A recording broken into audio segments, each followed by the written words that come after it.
Eh bien salut à tous, c'est Arthur Touvron et aujourd'hui on se retrouve pour une nouvelle vidéo. Je suis parti voir Spider-Man No Way Home et une vraie dinguerie.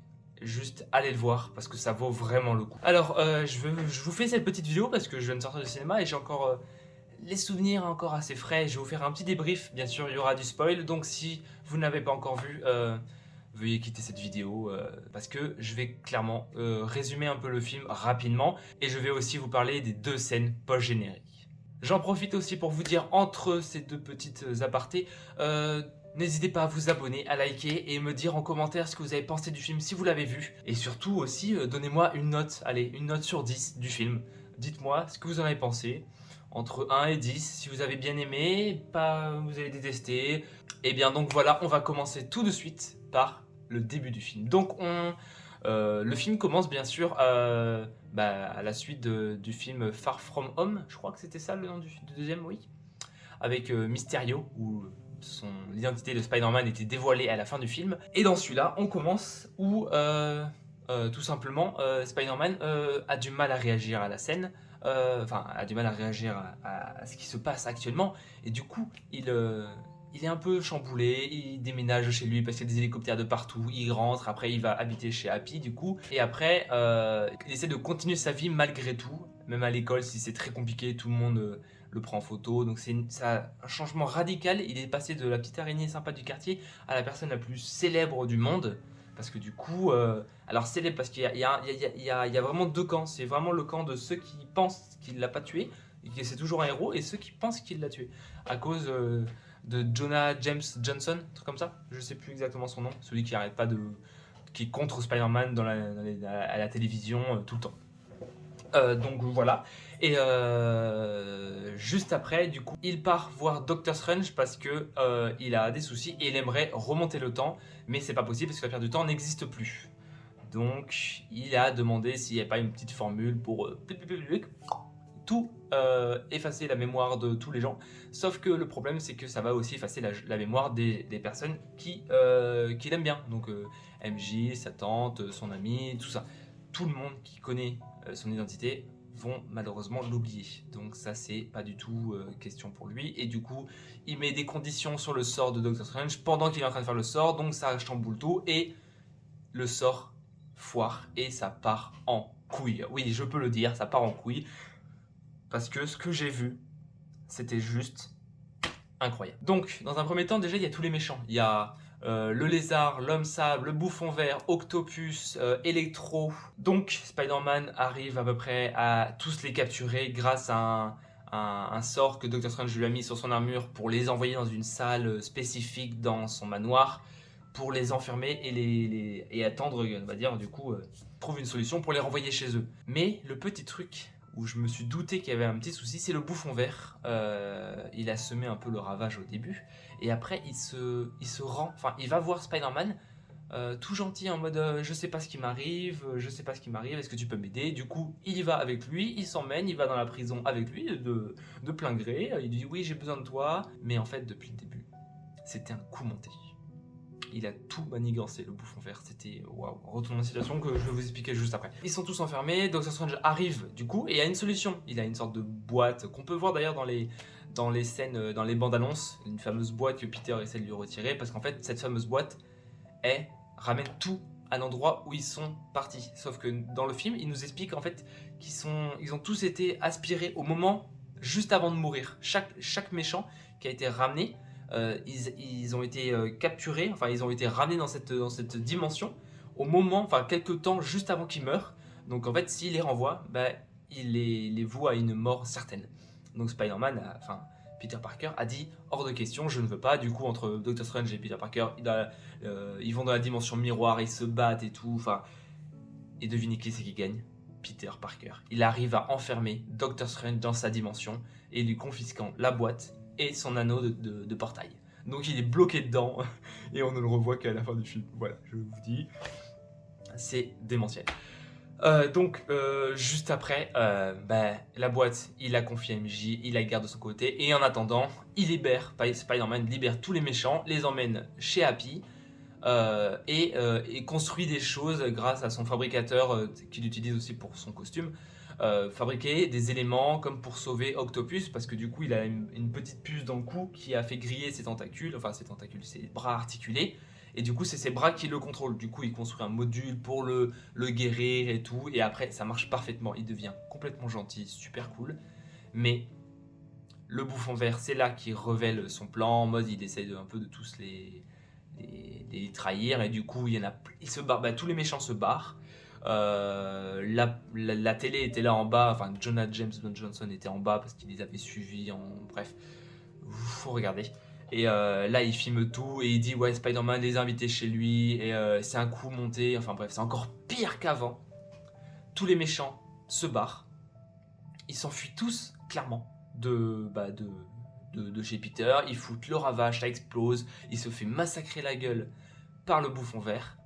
Il arrive tout en bas de l'immeuble, parce qu'ils sont tout en haut, il arrive tout en bas, il traverse des couches et tout, le lézard le défonce, enfin tout, il se fait massacrer par tout le monde. Il arrive en bas, il est avec sa tante May, le bouffon vert arrive, il lance des grenades, sa tante May meurt. Et oui, on se doutait bien qu'il y avait quelqu'un, soit c'était Happy, soit c'était Ned, soit c'était MJ, soit c'était sa tante May. Et malheureusement, c'est sa tante May qui est mort. Donc là, grosse scène dramatique, il est vraiment effondré, il comprend pas pourquoi. Et là, à ce moment-là, il y a aussi Happy qui arrive et qui en revient pas et qui dit à Peter barre-toi, parce qu'il y a des tonnes et des tonnes de flics du coup qui viennent pour intercepter Peter, parce qu'il a soi-disant tué, il a soi-disant coopéré avec les méchants. Donc c'est bref, il est vraiment dans la merde. Compliqué. Et donc juste après, Peter va se réfugier dans un endroit, on ne sait pas où c'est. MJ et Ned sont inquiets. Et Ned, qui avait toujours l'anneau, il fait des mouvements comme ça, il y a une sorte de portail qui s'ouvre un petit peu et puis il se referme. Et après, il arrive un peu à contrôler l'anneau. Et du coup, il est en mode, je veux revoir Peter, je veux revoir Peter. Et là, un portail s'ouvre et on voit Spider-Man. Ok, sympathique. Il s'approche. C'était Andrew Garfield. Spider-Man de The Amazing Spider-Man. Il rentre. Et là, il commence à avoir une petite scène drôle, bien sûr. Alors, tout le monde dans la salle, oh my god, c'était trop genre, ouais, ok, c'est possible. Et là, après, bon, il y a une petite scène rigolote où MJ dit prouve-moi que t'es Spider-Man. Donc, elle lui fait grimper au mur, elle lui fait faire des tout. Enfin, c'est trop drôle et tout. Et du coup, là, il dit ok, donc là, c'est bon, ok, il y a un Spider-Man, voilà, qui. C'était pas le bon. Et il réessaye. Tobey Maguire. Le premier Spider-Man de 2008. Enfin, les 3 premiers Spider-Man iconiques. Alors, il a un petit peu vieilli, pas de barbe, toujours un petit peu le petit gars, gentil, tout mignon, mais plus vieux. Avec sa petite tête aussi un peu bizarre, mais bon, on va pas juger, chacun a son Spider-Man préféré. Ben là, vous avez les 3. Les 3 aux mêmes endroits, au même moment. Enfin, là, pour l'instant, ils sont que 2, mais après, ils vont rejoindre l'autre Peter, bref, ils vont le retrouver. Les 3 Spider-Man ensemble, c'était juste waouh. En mode, ils ont réussi à réunir les trois alternatives de Spider-Man qui se sont écoulées depuis les années 2000. C'est juste hallucinant. Et donc là, il y a les 3 Spider-Man. Les méchants, du coup, les gentils s'allient pour... ils donnent rendez-vous aux méchants sur la Statue de la Liberté. Ils se battent. Un par un, ils arrivent à tous les soigner parce que du coup, ils voulaient les tuer. Mais les 3 Spider-Man ont dit non, on va tous les sauver. Donc ils construisent des modules pour les sauver tous un par un. Et après, il a une scène de combat où ils se battent, mais les Spider-Man se prennent l'étoile entre eux, ils se tombent. Il dit bon, on va coopérer. Du coup, grâce à leur 6e sens, enfin bref, ils arrivent à se coopérer et à s'entraider. Ils s'entraident tous.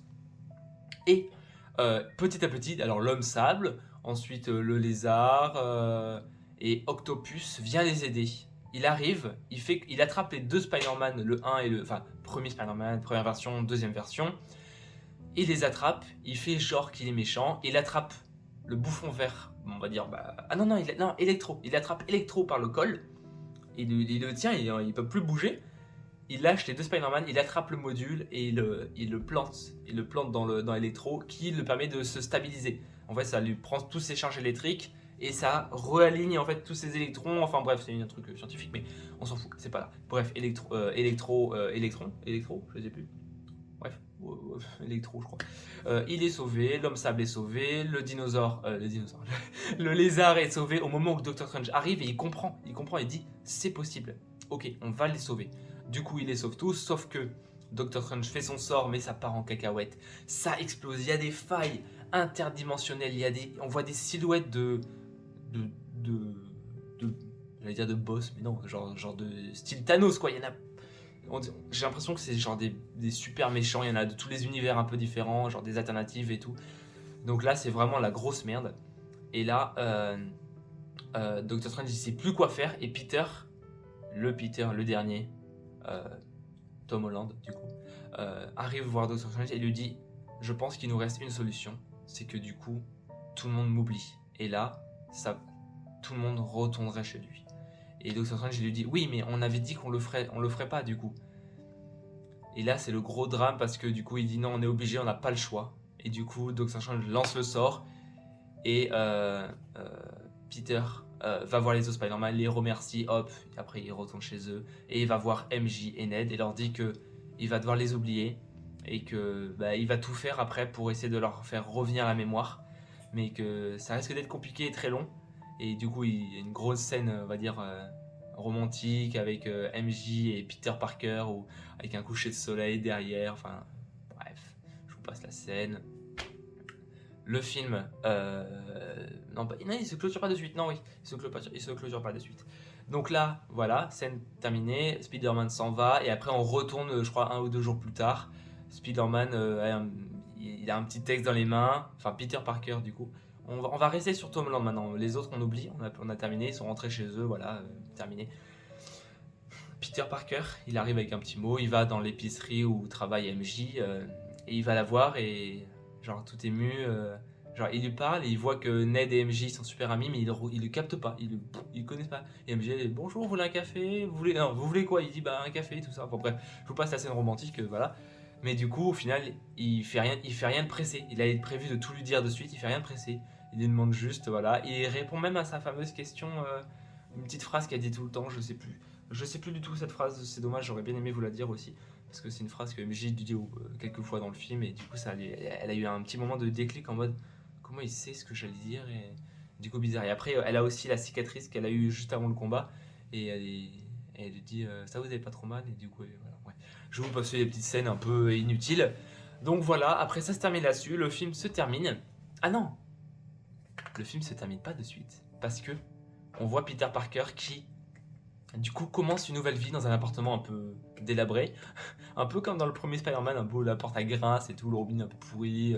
Il va là-dedans, et on voit une machine à coudre, on voit son masque, et en fait, il y a un nouveau costume. Alors, rouge, bleu, et j'ai l'impression que c'est un mélange du premier Spider-Man et du deuxième Spider-Man. C'est un mélange un peu des deux, et c'est juste incroyable, parce que je pense qu'il peut être très joli. Parce que ça va déjà le rendre un peu plus mature et moins poupée. On va dire moins Spider-Man enfant, tu vois. Et je pense que ça a moyen d'être un très bon costume. Du coup, le Spider-Man se termine, il fait une belle petite figure en l'air, boum, la scène se termine. La scène générique se termine, et maintenant, il y a la première scène post-générique qui apparaît. Et devinez qui on voit? Venom. Enfin, Venom. On le voit sous son apparence humaine. Il est complètement bourré, il demande, mais attends, ça fait quoi? Ça fait pourquoi je suis là? C'est qui les Avengers? Comment ça, des aliens prennent des pierres? Non, les aliens, ils mangent des têtes et tout. Ils commencent à s'engueuler avec le barman parce qu'il est en train de bourrer. Il est complètement bourré à un bar. Et d'un coup, il y a une lumière qui apparaît, et en fait, il retourne en fait dans sa dimension. Parce que du coup, il avait été aspiré par le sort de Doctor Strange, comme on avait vu, vous avez peut-être vu à la fin de la scène post-générique de Venom 2. Et donc là, il réapparaît, il retourne dans sa dimension, sauf que là, il y a un petit zoom sur le bar, une petite tache de Venom. Il y a une sorte de, il y a Venom, une petite substance de Venom, et là d'un coup, il y a un petit truc qui sort de la petite tache, et là, on a tout compris. Venom va arriver dans l'univers de Marvel. Peut-être pas Tom Hardy, l'acteur, mais il y aura Venom. Donc je sais pas s'il va y avoir un mélange entre Venom et Spider-Man.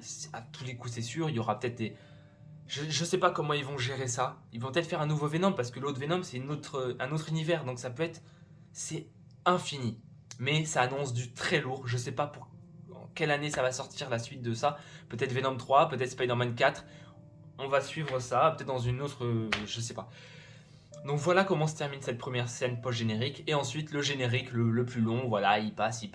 Et ensuite on arrive sur la deuxième scène post-générique. Doctor Strange, petite scène sympathique. J'ai l'impression que c'était plus une bande-annonce que des extraits. Parce que ça présentait vraiment le Doctor Strange 2. Mad of Madness, un truc comme ça, je sais plus. Ou King of Multiverse, je sais plus c'est quoi le nom du prochain Doctor Strange. Et donc là on voit Wanda et Doctor Strange qui parlent et qui expliquent qu'ils ont besoin d'aide. Et on voit plein de scènes trop bizarres avec des mondes parallèles et des sortes d'univers différents. Et donc je pense que le prochain Doctor Strange va être très... comment dire ça, va nous retourner la tête. Ça va être clairement une pure dinguerie. Donc moi je vous dis, le prochain Doctor Strange qui sort, n'hésitez pas à aller le voir. Et surtout Spider-Man 4 ou Venom 3, allez le voir. Vraiment, et même ce Spider-Man là, allez le voir. Vraiment, il vaut le coup. Il est super bien noté sur internet. Donc quand vous irez le voir, vous n'hésiterez pas à me mettre une petite note dans les commentaires pour me dire si pour vous c'est un 9 sur 10, si c'est un 3 sur 10, expliquez-moi pourquoi, pour que je comprenne. Parce que pour moi c'est clairement, allez, un 8,5, 9 sur 10. C'est pas le film parfait, parce que rien n'est parfait, aucun film n'est parfait, mais c'est l'un des best-sellers. Moi je dis que c'est un équivalent d'un Avengers, tu vois, c'est un Spider-Man quoi. Et bien donc voilà, si cette vidéo vous a plu, n'hésitez pas à vous abonner, à mettre un pouce bleu, parce que les pouces rouges n'existent plus, donc montrez-moi à quel point vous avez aimé cette vidéo en mettant un gros pouce bleu. Et je vous dis à la prochaine, c'était Arthur Touvron, ciao ciao.